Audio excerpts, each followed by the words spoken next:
안녕하세요. 저는 올해 40살의 남자입니다. 여기에서 올라오는 사연들을 들어보니 배우자들이 바람을 피운 사연이 너무 많더라고요. 저도 그 이야기를 들어보면서 공감을 했고, 제가 겪었던 일들도 말하면 좋을 것 같아서 한번 써봅니다. 결혼 한번 잘못하니까 정말 상상치도 못한 경험을 하게 되네요. 사실 저희 집은 부족함 없이 자라왔어요. 아버지가 사업을 하고 계셨는데 그게 잘 되어서 항상 저와 어머니에게 아끼지 않고 퍼주었습니다. 어머니는 집에서 내조를 하셨고 저는 아버지의 지원을 받으면서 살았죠. 아버지와 어머니는 금슬도 좋으셨고 아버지가 해외로 출장을 가실 때마다 늘 함께 가실 정도였어요. 그러다 보니 저도 부모님 같은 가정을 꾸리고 싶었고 항상 결혼을 하고 싶었습니다. 아버지는 저에게 사업을 굳이 물려받지 않아도 된다고 하셨어요. 제가 하고 싶은 거 하고 살라며 지원은 다 해주겠다고 했죠. 저는 어릴 때부터 공무원이 하고 싶었고 부모님도 지지해 주셨습니다. 저희 같은 집안에서는 당연히 사업을 하거나 아니면 예술가 쪽 직업을 구해요. 그런데 저는 좋은 부모님 밑에서 자란 덕에 공무원의 꿈을 이룰 수 있었습니다. 원래 사업가들끼리 비밀스럽게 주기적으로 모이는 잔치 같은 게 있어요. 저희 가족도 항상 그 자리에 초대를 받았지만 가지 않았습니다. 아버지는 그런 곳에 참석하지 않아도 사업이 문제가 없다고 했고 굳이 사람들이랑 가식적으로 이야기를 주고받기 싫다고 하셨죠. 아버지는 뚝심 있는 사람이라 한번 결정한 일은 절대 의견을 바꾸지 않았고 다행히도 아버지의 선택이 항상 옳았기 때문에 사업도 성공적이었던 것 같습니다. 그리고 저는 30대가 되었고 여전히 가족들과 함께 살았죠. 어느 날 아버지가 저를 조심스럽게 부르시더라고요. 저에게 이제 결혼을 하라고 했고 정략 결혼을 하라고 했습니다. 아버지 사업과 손잡으면 더 좋은 회사의 자식과 결혼하라고 했죠. 저는 솔직히 사랑하는 사람과 만나고 싶은 마음이 컸지만 그래도 아버지의 의견을 따랐습니다. 아버지 말을 들어서 후회한 적이 단 한 번도 없었거든요. 저는 알겠다고 했고 아버지는 저에게 한 가지 명심을 하라고 했습니다. 절대 저희 집안에 대해서 말하지 말라고 했죠. 잘 사는 거 티내지 말고 항상 검소하게 살라고 했습니다. 저는 왜 그렇게 해야 하는지 이유도 묻지 못했고 그저 알겠다고만 했죠. 그리고 저는 결혼할 여자와 첫 만남을 가졌습니다. 솔직히 얼굴이 예쁘신 편은 아니었고 굉장히 평범했어요. 그래도 좋은 집안에서 자라셔서 그런지 머리부터 발끝까지 싹 다 명품이더라고요. 하지만 저는 넉넉한 형편에 비해 되게 검소하게 삽니다. 굳이 명품에 대한 필요성을 못 느끼기도 하고 공무원 일을 하다 보면 명품을 입을 일이 없어서 그냥 아울렛 같은 곳에서 옷을 사죠. 저의 그런 모습을 보고 상대 여성분은 많이 실망한 듯 보였습니다. 그리고 저의 직업에 대해서 묻더라고요. 제가 공무원이라고 답하니 더 실망하셨죠. 네? 제가 공무원이랑 결혼을 해야 한다고요? 이 말을 하면서 당황해 하셨고 저는 그때 아버지가 저에게 하신 말씀이 떠올랐습니다. 이래서 아버지가 저희 집안에 대해 일절 말하지 말라고 하셨나 싶었죠. 그 여자는 언뜻 봐도 저희 집안에 대해 전혀 알지 못하고 이 자리에 나온 것 같았습니다. 저희 아버지가 기업가들 행사도 전혀 참석을 안 하시고 사업을 점진적으로 확장만 해오셔서 아버지의 존재에 대해 아시는 분이 몇 없어요. 아예 아버지의 얼굴도 모르는 사람도 많습니다. 그래서 그 행사에 모두 참석하는 상대 여성분 같은 사람은 저희 집안을 전혀 알 수 없었죠. 그 사람도 단순히 자기 아버지가 나오라고 해서 나왔다고 합니다. 들어보니 지금 같이 살고 있지 않다고 하더라고요. 해외에서 살고 있다고 했죠. 그러면서 와인을 한 잔 두 잔 걸쳤는데 자신의 가정사 이야기를 술술 늘어놓기 시작했습니다. 딱 봐도 그 여자는 취한 듯 보였고 눈이 반쯤 풀린 채 이야기를 했죠. 그 여자가 말하기를 자신의 어머니가 첩이라고 했습니다. 해외에 계시는 분은 가족관계 증명서에 자신의 아빠로 등록도 안 되어 있대요. 본처와 함께 해외에서 거주 중이라고 했고 한국에서는 자신과 첩인 어머니와 둘이서 살고 있다고 했죠. 항상 돈만 보내고 애정도 없이 자랐다고 합니다. 아버지의 얼굴을 본 기억도 잘 없다고 했죠. 그래서 이런 공무원이랑 결혼시켜서 버리려고 하는 건가? 라는 말을 하더군요. 아마 아버지와 상대 여성분과의 대화가 없다 보니 저희 집안에 대해 전혀 들은 게 없는 것 같았습니다. 오히려 저는 이게 더 좋았고 저에 대해 다 밝혀지지 않아야 이 여자가 저를 가식적으로 대하지 않을 것 같았죠. 이미 안가 부모님께서 척척 알아서 다 하셔서 상견례는 필요 없었고 바로 결혼식을 올렸습니다. 결혼식 날 처음으로 장모님을 뵈었어요. 그리고 혼주석에 앉아 계시는 시아버지는 알바를 쓴 거였습니다. 자신 딸이 결혼을 하는 거에 대한 관심이 없으셨고 저에게 안부 연락만 오셨죠. 그리고 옆에서 아내와 장모님을 보니 정말 장인어른께서 왜 한국으로 오시지 않는지 알겠더군요. 정말 까탈스럽고 예민하게 굴었습니다. 저희 집안이 단순히 평범하고 아무런 내세울 게 없는 것처럼 보였나 봐요.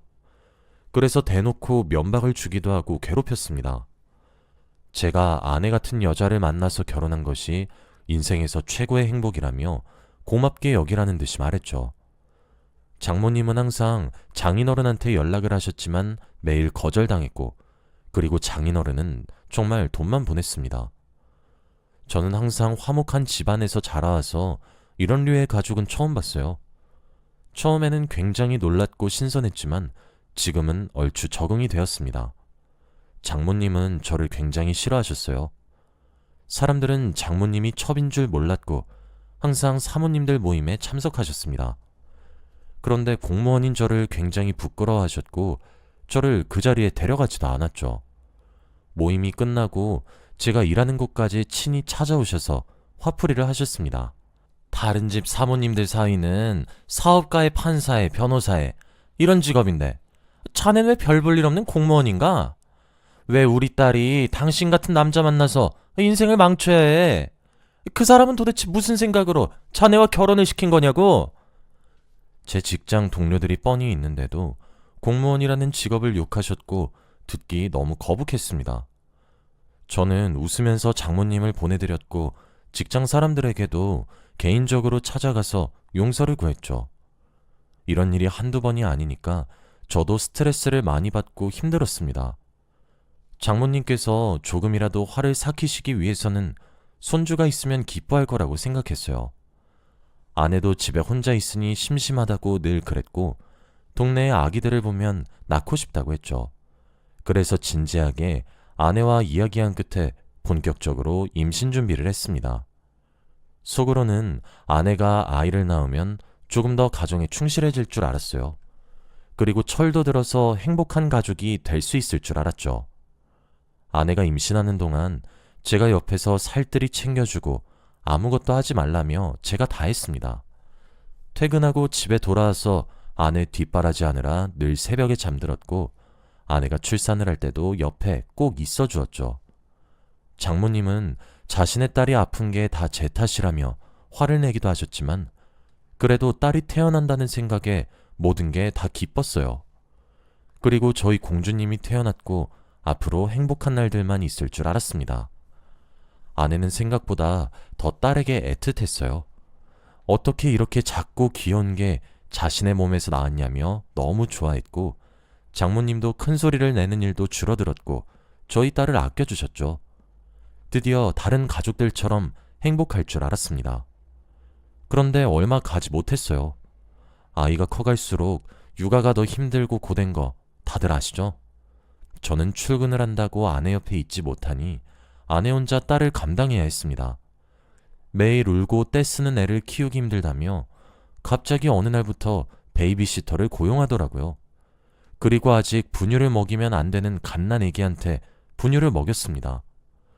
솔직히 딸을 위해서는 아직 이르다고 말을 했지만 아내는 그럼 내 몸이 다 망가지잖아 라고 하며 무조건 분유를 먹여야 한다며 고집을 피웠죠. 그리고 스트레스를 풀러간다고 하면서 장모님과 매일 몇백만 원씩 쇼핑을 하러 다녔고 딸에게는 점점 무관심했습니다. 오히려 저와 베이비시터가 만날 일이 더 많을 정도로 집에도 잘 안 들어왔죠. 저는 딸에게 너무 미안하고 이런 사람이 엄마라고 하는 게 더 속상했어요. 결국 제가 어느 날 화를 내고 말았습니다. 제발 엄마면 엄마답게 행동해. 지금 베이비시터 고용하고 애 맡기면 다야? 아직 갓난애기라고. 그리고 맨날 몇백만 원씩 돈을 쓰는 게 말이야? 당신은 공무원이라서 이렇게 큰 돈 못 벌지? 나 당신 돈 쓴 거 하나도 없어. 베이비시터도 내 돈으로 고용한 거고 내 몸 내가 지키려고 분유 먹인 거야. 그리고 내가 몇백을 쓰든 몇천을 쓰든 상관하지 마. 아내와 이런 대화를 나누어도 상황은 나아지지 않았고 더 막 나갔습니다. 얼마 전에 출산한 사람이 화장도 점점 진해지고 옷도 짧아지더라고요. 그리고 술 먹고 연락 없이 외박하는 건 일상이었습니다. 솔직히 그런 상황에서 누가 아내의 불륜을 의심 안 하겠나요? 한 집에서 같이 살기만 하지 전혀 부부의 느낌이 나지 않았는데 말이죠. 그래서 제가 증거를 한번 찾아보려고 했습니다. 저희 집에서 일하시는 가정부와 베이비시터의 말을 들어보니 확실히 요즘 따라 아내에게서 새로운 남자의 냄새가 난다고 하더라고요. 그리고 이것저것을 뒤져보며 결국 증거를 발견했습니다. 아내 전용 기사님께 양해를 구해 블랙박스를 확인했더니 항상 그 남자를 태웠더라고요. 그 사람은 저도 모르는 사람이었고 차에서 대놓고 연애질을 했습니다. 예상했던 상황이었기에 당황하진 않았고 증거를 모으는 데만 열중했어요. 그리고 가정부 아주머니와 베이비시터 분들도 제가 없을 때 집에서 아내가 어떻게 있는지 다 말씀해 주셨고 아내의 휴대폰의 전화 내역이나 문자 내역 등을 몰래 알아내셔서 저에게 다 보내주셨어요. 그렇게 아내와 이혼을 하기 위한 준비를 하고 있었습니다. 그리고 얼마 지나지 않아 다시 사업가들이 모이는 행사가 열렸어요. 원래 결혼하기 전엔 한 번도 가지 않았는데 이번에는 장모님이 오지 말라고 하더라고요. 그렇게까지 완강히 거부하시면서 저보고 오지 말라고 하니 가고 싶어지는 거 있죠. 그래서 어머니 몰래 그곳에 참석했습니다.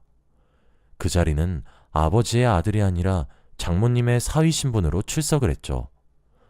행사장에서 저를 본 장모님은 굉장히 놀라셨고 저보고 당장 꺼지라고 조용히 말했습니다.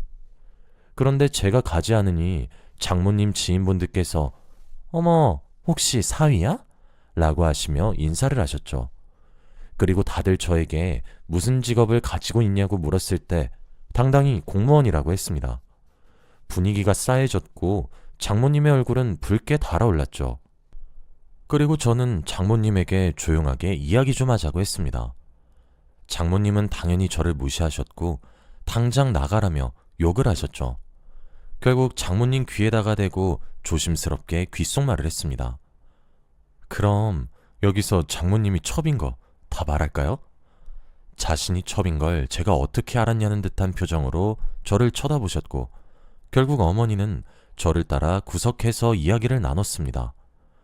그리고 제가 아내의 불륜 내용을 다 말했어요. 블랙박스 영상과 상간남과 연락한 증거들을 다 보여드렸죠. 그런데 어머니는 깜짝 놀라시면서 상간남의 정체를 알고 있는 것 같더라고요.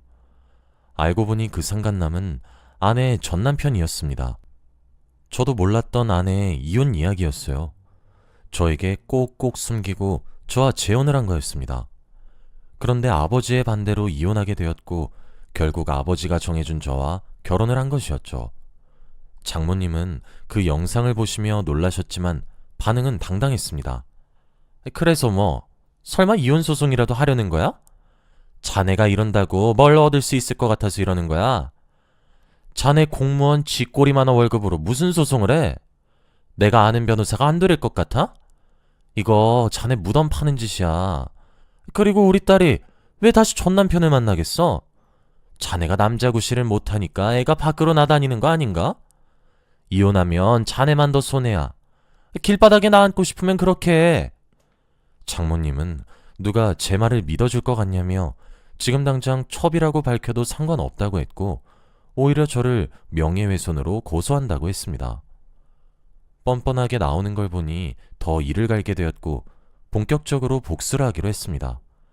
그리고 저는 아버지께 찾아가 모든 증거를 보여드리고 이혼을 하겠다고 말씀드렸어요.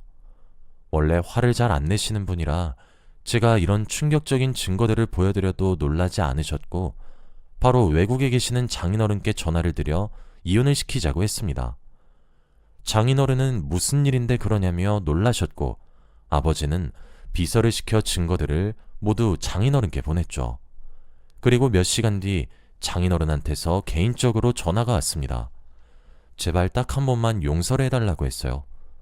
솔직히 저와 아내의 결혼이 장인어른 회사에 많이 도움이 되었습니다. 그래서 이혼을 하게 되면 손해를 보는 경향이 더 많았죠. 장인어른의 모습을 보고 마음이 아파서 솔직히 고민할 뻔했습니다. 그런데 오히려 당당한 태도를 보이는 장모님과 아내를 보고 마음이 식었죠. 장인어른께 죄송하다고 말씀드리며 힘들어서 더 이상 아내와 살지 못하겠다고 말씀드렸습니다. 그리고 저는 아내와 사는 집으로 왔죠. 여전히 아내는 들어오지 않았고 저는 잠에 들었습니다. 그런데 새벽에 누군가 저희 집 현관문을 쾅쾅 두드리더군요.